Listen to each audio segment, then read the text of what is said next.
इस कक्षा में सभी बच्चों का स्वागत है। क्लास 12 की इस कक्षा में आज हम पढ़ेंगे सदिश बीजगणित। हम पूर्व में भी साइंस में जो है भौतिक राशियों के विषय में जानते हैं। हम जानते हैं कि भौतिक राशियाँ दो तरह की होती हैं, एक अदिश राशि और दूसरा क्या होता है, सदिश राशि।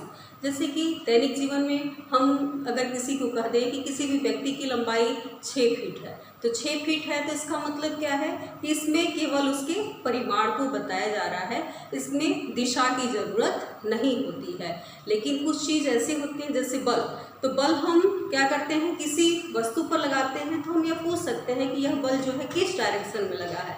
तो जब भी हम बल लगाएंगे तो कोई ना कोई उसकी दिशा होती है। तो हमने देखा कि राशियाँ दो तरह की होती हैं, तो ऐसी राशि जिसमें केवल परिमाण की आवश्यकता होती है उसे हम अदिश राशि कहते हैं, और ऐसी राशि जिसमें परिमाण और दिशा दोनों की आवश्यकता होती है उसे हम सदिश राशि कहते हैं। तो हमने क्या बताया कि राशियाँ जो हैं, भौतिक राशियाँ दो तरह की होती हैं। भौतिक राशियाँ यह दो तरह की होती हैं, एक अदिश राशि और दूसरा होता है सदिश राशि। अदिश राशि को हम कहते हैं स्केलर क्वांटिटी और सदिश राशि को कहते हैं हम वेक्टर क्वांटिटीज।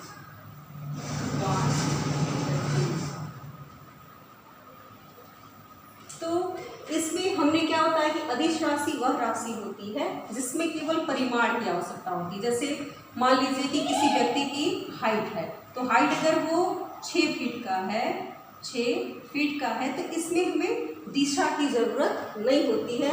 यह जो है बिना, कोई भी व्यक्ति यह नहीं पूछेगा कि उस आदमी की हाइट 6 फीट है तो वो किस डायरेक्शन में, तो ऐसा कुछ भी नहीं पूछा जाएगा। अगर इसकी हाइट 6 फीट है मतलब इसका परिमाण निश्चित है और इसमें दिशा की आवश्यकता नहीं है। तो ऐसी राशि जिसमें परिमाण की आवश्यकता होती है, ऐसी राशियाँ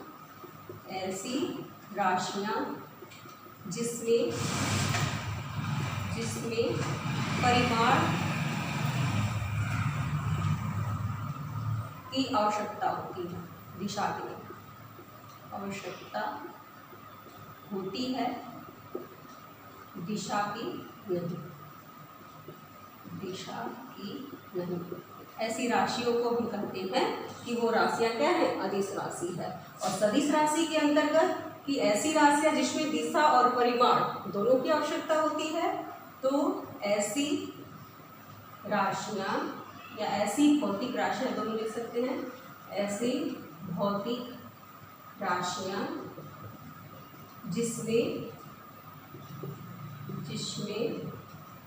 दिशा व परिमाण, मतलब जो निश्चित लंबाई है, परिमाण की आवश्यकता होती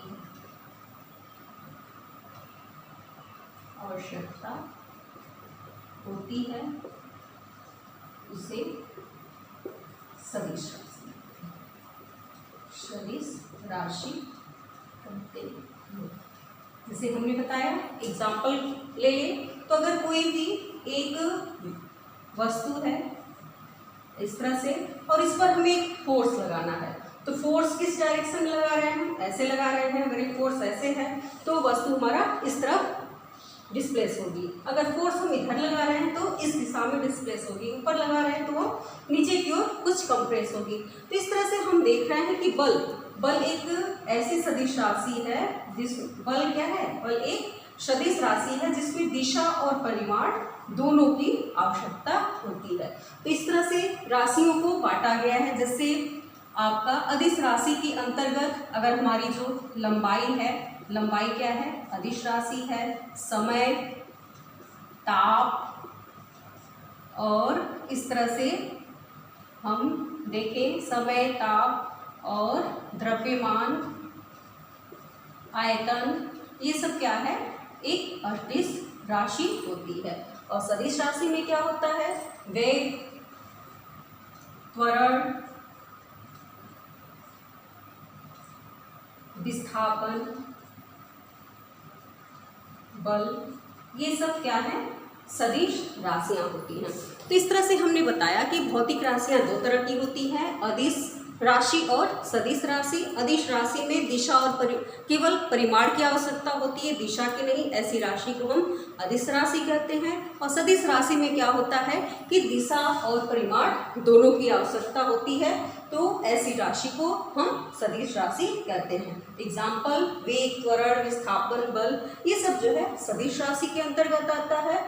और लंबाई, समय, ताप, द्रव्यमान, आयतन, ये सब है तो आपका अदिश राशि के अंतर्गत आता है।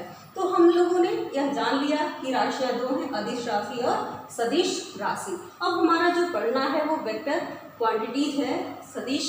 तो किसी भी सदिश को हम किस तरह से निरूपित करेंगे? अगर सदिश राशि है तो इसको हम कैसे दिखाएंगे?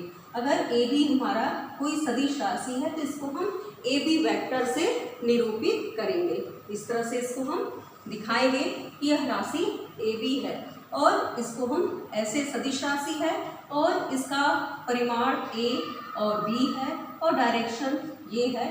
तो सदिश राशियों का निरूपण जो हम करेंगे इस तरह से करेंगे तो हम यह पहचान जाएंगे कि ए बी क्या है, एक सदिश राशि है जिसका परिमाण कितना है, ए बी के बराबर, और दिशा जो है ए से बी की दिशा में लगा हुआ है। और किसी भी सदिश राशि का हम मापांक कैसे निकालेंगे? तो सदिश राशि का मॉडुलस निकालना, अगर कोई भी बात का वेक्टर क्वांटिटीज है तो उसका हम मॉडुलस मापांक कैसे ज्ञात करेंगे?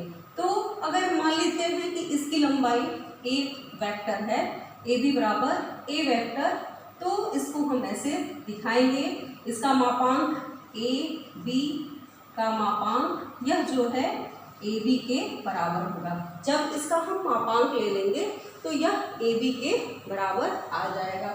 और अगर ए वेक्टर से इसको हम निरूपित कर रहे हैं तो इसका मापांक ए के बराबर आ जाएगा। मतलब कहने का कि जब इसका मापांक ले लेंगे तो यह इसकी दिशा हट जाएगी। तो इस तरह से हम किसी भी सदिश राशि का मापांक हम ज्ञात कर लेंगे।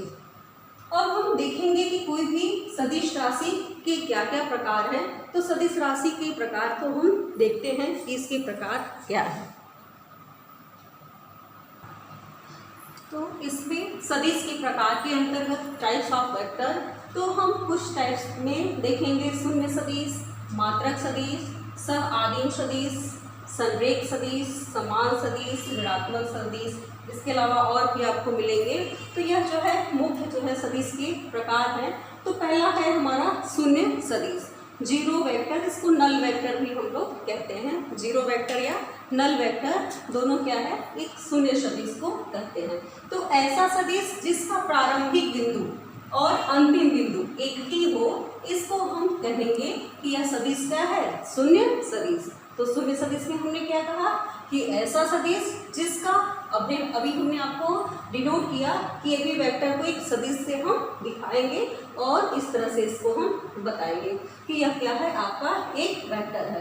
तो शून्य वेक्टर का मतलब क्या है, शून्य सदिश का मतलब क्या है कि किसी भी सदिश का प्रारंभिक बिंदु और अंतिम बिंदु जब एक ही हो जाए तो इसको हम कहते हैं कि यह क्या है, शून्य सदिश है।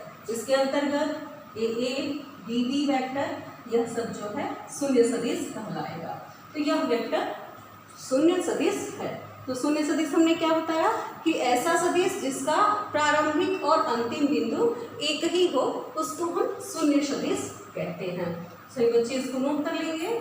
पहला, दूसरा है हमारा मात्रक सदिश जिसको हम यूनिट वेक्टर बोलते हैं। तो यह सदिश बहुत ही इंपॉर्टेंट है, इसका यूज बहुत होगा। तो मात्रक सदिश क्या होता है, ऐसा सदिश जिसका मापांक एक हो, ऐसा सदिश जिसका मापांक एक हो, इसे हम कहेंगे यूनिट वेक्टर। ये हमारा यूनिट वेक्टर के अंतर्गत आएगा कि जिसका ऐसा सदिश जिसका मापांक एक हो उसको हम कहेंगे कि यह हमारा मात्रक सदिश है। तीसरा, सह आदिम सदिश। तो सह आदिम सदिश या को इनिशियल वेक्टर। को इनिशियल वेक्टर क्या होता है कि ऐसा वेक्टर जिसका अगर दो वेक्टर इस तरह से हैं कि दोनों का प्रारंभिक बिंदु एक ही हो, अगर ए बी वेक्टर इस तरह से हो, यह वेक्टर और ए सी वेक्टर, यह ए वेक्टर है और यह हमारा सी वेक्टर है, तो ऐसे दो सदिश जिसका प्रारंभिक बिंदु एक ही हो उसे हम कहते हैं को इनिशियल वेक्टर। सभी बच्चे इसको ध्यान रखेंगे। को इनिशियल आदिम सदिश के अंतर्गत क्या होता है, अगर दो सदिश इस तरह से हैं कि इनका प्रारंभिक बिंदु एक ही हो, अगर सदिश इस तरह से हो, जितने भी सदिश हों, अगर प्रारंभिक बिंदु आपका एक ही मिलता है तो वो जो है सदिश सह आदिम सदिश के अंतर्गत आ जाएंगे। तो हम इसमें देखेंगे आपके पास जितने भी सदिश होंगे उसका अगर प्रारंभिक बिंदु एक ही हो जाता है तो यह हमारा को इनिशियल वेक्टर कहलाएगा। चौथा है संरेख सदिश, कोलिनियर वेक्टर। तो कोलिनियर वेक्टर क्या होता है कि अगर कोई भी वेक्टर आपको दिया हुआ है, कोई भी सदिश आपको दिया हुआ है, इसके समांतर दो या दो से अधिक जितनी भी लाइनें होंगी यह इसके कोलिनियर कहलाएगा, संरेख कहलाएगा। तो संरेख सदिश ऐसा सदिश किसी भी सदिश के समांतर दो या दो से अधिक जितने भी सदिश हैं उसको हम कहेंगे यह संरेख सदिश है। इसके समांतर जो भी रेखाएं होंगी संरेख सदिश के अंतर्गत आएंगे। फिर पांचवा हमारा है समान सदिश, इक्वल वेक्टर। तो दो वेक्टर ए और बी जब दिशा में दोनों समान हो, दिशा और परिमाण दोनों में समान हो, तो इसको हम कहेंगे कि यह दोनों क्या है, समान सदिश है। लेकिन अगर समदिश सदिश दे देता है, इसमें आपको एक ऐसे भी कह सकता है समदिश सदिश, समदिश सदिश अगर यह करता है तो इसका मतलब है कि अगर दो सदिश इस तरह से हैं कि यह दिशा में तो समान है लेकिन आवश्यक नहीं है कि ये परिमाण में भी समान हो। तो दिशा अगर समान है तो इसको हम कह सकते हैं कि ए वेक्टर और बी वेक्टर क्या है, एक समदिश सदिश है, ये परिमाण में बराबर नहीं है। लेकिन समान सदिश क्या है, इक्वल वेक्टर, कि यह दोनों क्या है, दिशा और परिमाण दोनों में जब समान होंगे तो समान सदिश कहलाएंगे। ऋणात्मक सदिश, तो ऋणात्मक निगेटिव वेक्टर, तो दो वेक्टर इस तरह से हैं कि दोनों एक दूसरे के अपोजिट में हो। अगर ए वेक्टर है तो उसका निगेटिव सदिश माइनस ए वेक्टर होगा। समदिश सदिश के बारे में बता दिया हमने। अगर इसी तरह से अगर विपरीत सदिश में है तो ऐसा सदिश जिसकी दिशा एक दूसरे के विपरीत हो, तो इसको हम कहेंगे कि यह क्या है, विपरीत सदिश है। तो इस तरह से हमने सदिश के प्रकार के बारे में बताया कि सदिश के प्रकार में शून्य सदिश, मात्रक सदिश, संरेख सदिश, सआदिम सदिश, समान सदिश, ऋणात्मक सदिश, समदिश सदिश, विपरीत सदिश, यह सब इसके टाइप हैं। तो आज हमने अभी देखा कि सदिश राशियां, भौतिक राशियां दो तरह की होती हैं, अदिश राशि, सदिश राशि। कौन सी राशि सदिश के अंतर्गत आएगी और कौन सी राशि अदिश के अंतर्गत आएगी, इसके बारे में हमने बताया कि ऐसी राशि जिसमें केवल परिमाण की आवश्यकता होती है वो जो है अदिश राशि कहलाती है, और सदिश राशि में वे राशि जिसमें दिशा और परिमाण दोनों की आवश्यकता होती है उसे हम सदिश राशि कहते हैं। कोई भी राशि अगर दिया हुआ है तो उसको हम अगर ध्यान से देखें या उस पर विचार करें तो देखेंगे कि केवल इसमें परिमाण है कि परिमाण और दिशा दोनों है। तो जब हमें लगेगा कि इसमें दिशा और परिमाण दोनों है तब वो सदिश राशि के अंतर्गत हम डाल देंगे, और जिसमें केवल परिमाण की आवश्यकता होगी वो हमारा अदिश राशि के अंतर्गत आएगा। और इसका हमने देखा कि इसका निरूपण कैसे करते हैं, तो इसको इस तरह से डिनोट करते हैं कि अगर कोई परिमाण है और दिशा है तो ए बी वेक्टर क्या है, एक सदिश राशि को निरूपित करता है। इसका मापांक, तो किसी भी सदिश का मापांक निकालेंगे तो उसके क्या है, परिमाण के बराबर आ जाएगा। प्रकार के अंतर्गत हम लोगों ने यह देखा। इससे रिलेटेड हमारा प्रश्नावली 10.1 की कुछ प्रश्न है, इसको देख लेते हैं। उसके बाद हम थोड़ा पोजीशन वेक्टर पर बात करेंगे, इसके सदिश के विषय में आपसे चर्चा करेंगे। तो इसके प्रश्न को ले लिया जाए, एनसीईआरटी का प्रश्नावली 10। तो ये प्रश्न है, तो इसमें हम यह पहचान पाएंगे जो हमने भौतिक राशियों की बात की है। तो पहले प्रश्न में कह रहा है कि उत्तर से 30 अंश पूर्व में 40 किलोमीटर के विस्थापन का रेखीय निरूपण कीजिए। तो इसका हम जब फिगर ड्रा करेंगे तो हम यह जानते हैं यह क्या है, पूर्व पश्चिम, ईस्ट वेस्ट नॉर्थ उत्तर और ये दक्षिण, पूर्व पश्चिम उत्तर दक्षिण। तो उत्तर से 30 अंश, तो उत्तर से, यह मेरा उत्तर है, उत्तर से 30 अंश के कोण पर 40 किलोमीटर का विस्थापन। तो इस तरह से इसको हम निरूपित कर लेंगे। तो यह निरूपण हो गया। दूसरा क्वेश्चन हमें राशियों को पहचानना है कि कौन सी राशि सदिश होगी, कौन सी राशि अदिश होगी। तो हम लोग इसको अलग अलग कर लेते हैं। अदिश राशि अभी हमने आपको बताया, अब आप स्वयं पहचानेंगे कि कौन सी राशि अदिश है और कौन सी राशि सदिश राशि है। बस हमें ध्यान देना है कि जिसमें केवल परिमाण की आवश्यकता होगी वह राशि अदिश राशि होगी, और जिसमें दिशा और परिमाण दोनों की आवश्यकता होगी वो हमारा सदिश राशि के अंतर्गत आएगा। तो 10 केजी 10 केजी है, तो ये द्रव्यमान है, तो यह क्या है, एक अदिश राशि है, इसमें दिशा की जरूरत नहीं होती। कोई भी वस्तु कितने वेट का है यह नहीं उसमें जरूरत नहीं पड़ेगी कि किस दिशा में, दिशा की हमें जरूरत नहीं पड़ेगी।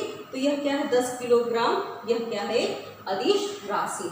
2 मीटर उत्तर पश्चिम, तो क्वांटिटी तो हमें दे दिया 2 मीटर, और डायरेक्शन भी दिया हुआ है उत्तर पश्चिम, इसका मतलब इसमें परिमाण भी है और दिशा भी है। तो यह जो है सदिश राशि के अंतर्गत आएगा। 2 मीटर उत्तर पश्चिम, यह हमारा सदिश राशि है क्योंकि इसमें दिशा भी है और परिमाण भी है। अब तीसरा है 40 अंश, तो ये ताप है, तो तापमान हमेशा अदिश राशि होती है, इसमें दिशा की जरूरत नहीं होती। यह रूम का टेम्परेचर क्या है, व्यक्ति का टेम्परेचर क्या है, तो उसमें हमें दिशा की जरूरत नहीं होती है, तो यह सब अदिश राशि के अंतर्गत आ जाएंगे। अगला है 40 वाट, तो अगर 40 वाट भी इसी के अंतर्गत आ जाएगा, और इसमें भी दिशा की जरूरत नहीं होगी कूलम, तो यह भी जो है अदिश राशि होगा।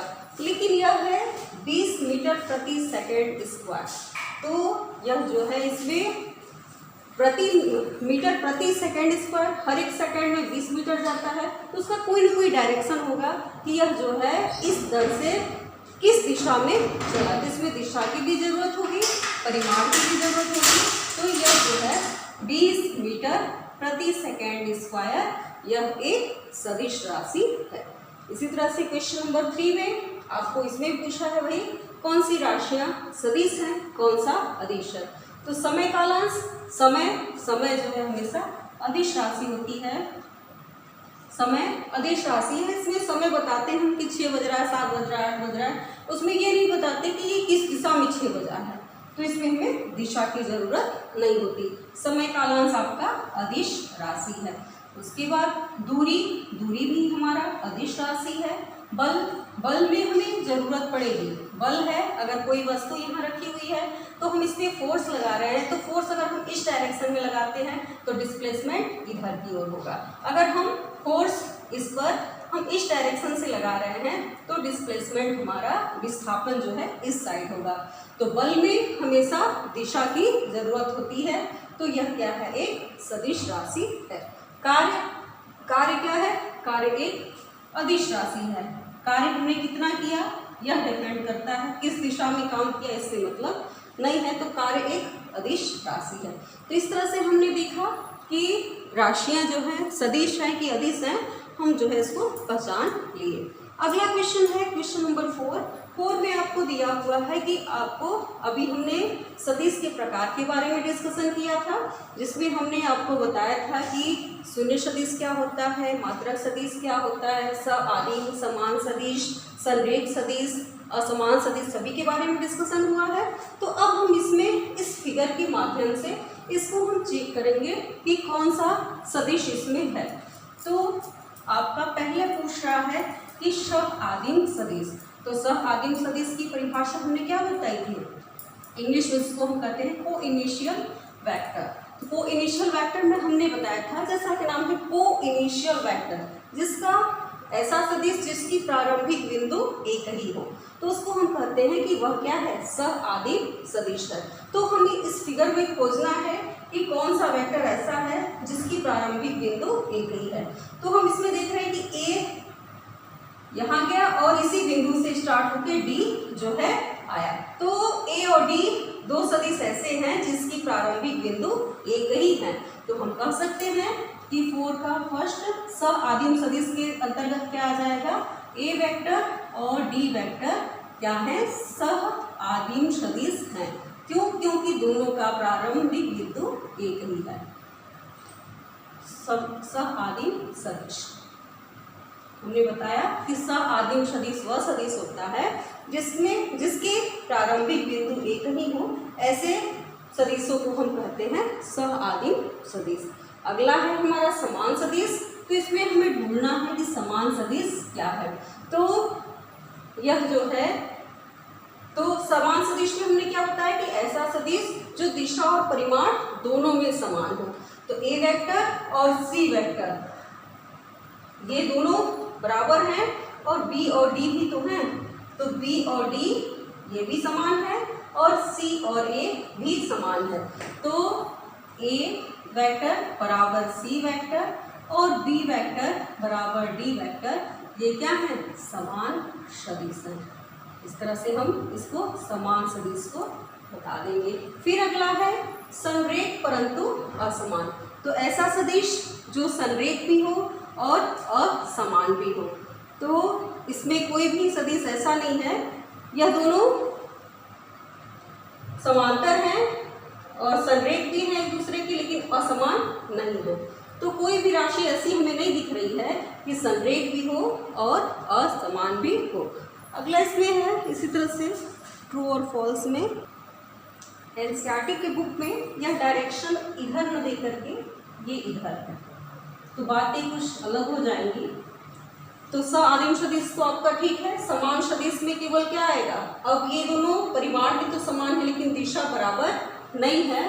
तो बी डी क्या है, समान सदिश है। ए सी ए समान सदिश नहीं है, क्योंकि भी हमने डायरेक्शन गलत कर दिया था जो एनसीईआरटी की बुक में दिया हुआ है। एक ए का डायरेक्शन इधर है और सी का डायरेक्शन इधर की ओर है, ए वेक्टर और सी वेक्टर। तो समान सदिश के अंतर्गत क्या आ जाएगा, बी वेक्टर और डी वेक्टर। अब संरेख परंतु असमान सदिश, इसमें हम देख रहे हैं कि यही जो है एक दूसरे की, ये तो क्या है, संरेख है, समांतर है लेकिन असमान है। इसकी दिशा क्या है, बराबर नहीं है। तो तीसरा भी हमें इसमें मिल जाएगा क्योंकि क्वेश्चन में दिया है, तो इसका मतलब होगा तो ए वेक्टर बराबर सी वेक्टर, ये क्या है, संरेख परंतु असमान सदिश है। तो इस तरह से हम जितने भी इसके प्रकार के बारे में डिस्कशन किया था, इसमें वह जो है निहित हो गया। अगला है आपका ट्रू फॉल्स वाला क्वेश्चन जो एनसीईआरटी में दिया हुआ है। इसमें दिया हुआ है पहला कि ए वेक्टर, अगला क्वेश्चन पांचवा आपका है कि कौन सा सत्य है कौन सा असत्य है। इसमें पहला कह रहा है कि ए वेक्टर तथा माइनस ए वेक्टर संरेख है। तो ये सत्य बात है कि अगर दो आपका वेक्टर दिया हुआ है एक दूसरे के समांतर हैं, पैरेलल हैं, तो हम कहेंगे कि दोनों संरेख हैं। उसके दिशा पर हम नहीं डिपेंड करेंगे। अगर इस तरह से है, कोई वेक्टर ए वेक्टर है और दूसरा जो है आपका माइनस ए वेक्टर है, तो दोनों क्या है, संरेख हैं। तो यह क्या है, सत्य बात है। दूसरा कह रहा है कि दो संरेख सदिशों का परिमाण सदैव समान होता है। तो यह आवश्यक नहीं है कि अगर यह और यह दोनों संरेख हैं तो यह परिमाण में भी बराबर हो, यह छोटे और बड़े हो सकते हैं। तो यह बात क्या हो गई, असत्य है कि दो अगर संरेख सदिश हैं तो वो परिमाण में सदैव बराबर होते हैं। नहीं, ऐसा नहीं है। यह सदिश दोनों एक दूसरे के पैरेलल हैं तो यह छोटा परिमाण में कम और ज़्यादा हो सकता है। तीसरा, समान परिमाण वाले दो सदिश सदैव संरेख होते हैं। तो अगर समान परिमाण है, मान लीजिए ए बी है यहाँ पर और दूसरा सी डी है, इसका भी परिमाण समान है, लेकिन अगर इसकी दिशा हम विपरीत कर दें तो कह रहा है कि समान परिमाण वाले दो सदिश संरेख होते हैं। तो यह आवश्यक नहीं, अगर परिमाण दोनों समान है लेकिन यह मान लीजिए एक ऐसे है और दूसरा ऐसे हो, सी बी वेक्टर ऐसे हो, तो यह जो है दोनों एक दूसरे के या तो समांतर नहीं हो, तो यह समरेख नहीं हो सकते। तो यह बात भी असत्य है कि समान परिमाण होने पर सदैव एक दूसरे के यह समरेख ही होंगे। ऐसे हो भी सकते हैं और नहीं भी हो सकता है। चौथा है समान परिमाण वाले दो समरेख सदिश समान होते हैं। तो परिमाण समान होगा और दो समरेख सदिश यह समान होते हैं। तो परिमाण में दो समान परिमाण वाले दो समरेख सदिश समान होते हैं, यह भी बात असत्य हो गई कि अगर यह दो समान जो है परिमाण वाले हों और दो समरेख सदिश समान होते हैं, ऐसा कोई बात सत्य नहीं है। तो इस तरह से हम लोगों ने देखा, इसके प्रकार को इन क्वेश्चन के माध्यम से देख लिया। अब हम थोड़ी चर्चा कर लेते हैं पोजीशन वेक्टर पर, स्थिति सदिश पर। तो स्थिति सदिश क्या होता है? अभी हम लोगों ने सदिश और सदिश के प्रकार के बारे में जानकारी प्राप्त कर ली है। अब हम देखेंगे कि किसी भी वेक्टर का स्थिति सदिश हम कैसे ज्ञात करते हैं। इसके प्रकार के अंतर्गत भी यही आ जाएगा स्थिति सदिश। तो स्थिति सदिश का यहाँ मतलब है पोजीशन वेक्टर। पोजीशन वेक्टर क्या होता है कि किसी भी आपके सदिश का मूल बिंदु से, अगर मूल बिंदु O है और यहाँ पर उसकी स्थिति को हमें दर्शाना है, तो इसकी स्थिति क्या बनती है? तो OP क्या कहलाता है? OP वेक्टर इसकी स्थिति सदिश वेक्टर या पोजीशन वेक्टर कहलाता है। अगर इसका कोऑर्डिनेट x, y, z हो, 3 डायमेंशन का हो, तो OP वेक्टर इक्वल टू हो जाता है। इसका जब हम मापांक लेंगे तो इसकी वैल्यू हमेशा मिलेगी x square plus Y square plus Z square के बराबर होता है। तो स्थिति सदिश से यहाँ केवल तात्पर्य यह है कि मूल बिंदु से उस बिंदु की स्थिति जहाँ पर ऑब्जेक्ट है, इसको हम बोलते हैं कि किसी भी वस्तु की स्थिति सदिश यह है पोजीशन वेक्टर। अब इसमें हम दिक् कोसाइन की बात करेंगे। दिक् कोसाइन जिसका आगे हम यूज करेंगे, डायरेक्शन कोसाइन जिसको बोलते हैं, डायरेक्शन कोसाइन। तो यह 3 डायमेंशन में होता है कोसाइन। तो अगर कोई भी आपका 3 डायमेंशनल है और इसमें हम यह थोड़ा इमेज करेंगे, इमेजिंग करते हुए करना है हमें कि आपका इस तरह से पोजीशन दिया हुआ है 3 डायमेंशनल, यह हमें वस्तु की स्थिति दी हुई है और यहाँ पर हमको इसका पोजीशन बताना है। यह 3 डायमेंशनल स्थिति है और यह हमारा x एक्सिस है और यह जो है y एक्सिस है और यह हमारा z एक्सिस है। यहाँ पर कोई हमारा ऑब्जेक्ट P है और इसकी स्थिति सदिश x, y, z है।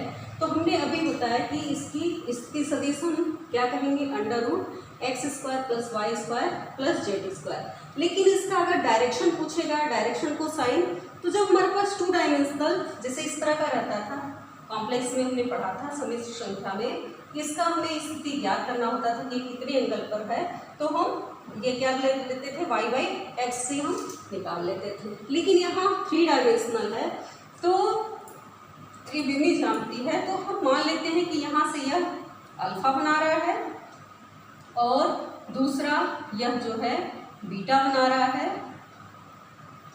यह जो है वाई एक्सिस से बीटा एंगल यह हो गया और यह जो है गामा, जेड से गामा बना रहा है। तो एक्स जो बना रहा है इसको इस तरह से हम अगर इसको हम रिप्रेजेंट करते हैं तो अच्छे से ये हमें दिख पाएगा। यहाँ पर हमें डायरेक्ट नहीं दिख पा रहा है, यह एक तरह से आपको कॉस थीटा का बता रहा है। तो ये एक्स एक्सिस है, ये वाई है और ये जेड है। तो यहाँ से हम जब कॉस अल्फा निकालेंगे तो कॉस अल्फा अपान मिलेगा एक्स अपान कॉस थीटा बराबर क्या होता है, आधार, और यह अगर आर है तो एक्स अपान आर, यह हमें मिल जाएगा कॉस अल्फा आधार बटे कर। इससे हम कॉस थीटा निकाल लेंगे। इसी तरह से वाई एक्सिस के बीच में निकालेंगे तो cos beta equal to Y by R और कॉस गामा जेड एक्सिस के लिए जेड बाई आर। इसी कॉस अल्फा को हम एल से दिखाते हैं, बीटा को एन से दिखाते हैं, गामा को एन से दिखाते हैं। इन तीनों में एक रिलेशन हम आगे पढ़ेंगे, L square plus M square plus L square equal to 1। इसको भी प्रूफ करेंगे। तो यह हमारा डायरेक्शन कोसाइन होता है कि कोई भी सदिश है और उसका हमें इनके बीच में यह कोण निकालना है, डायरेक्शन निकालना है, तो हम इसका यूज आगे की तरफ करेंगे। तो आज हम मेन चीज़ ध्यान में रखेंगे कि सदिश का निरूपण, उसके प्रकार, इससे रिलेटेड जो भी प्रॉब्लम है बच्चे करेंगे। इसकी चर्चा जो है आगे के चैप्टर में होगी। आगे के चैप्टर में हम देखेंगे कि सदिशों की संक्रिया के अंतर्गत उसका हम योगफल कैसे करेंगे, उसके गुणधर्म क्या है, इसका व्युत्कलन सबट्रैक्शन कैसे होगा, और फिर हम प्रोडक्ट के बारे में, गुणन के बारे में बात करेंगे। धन्यवाद।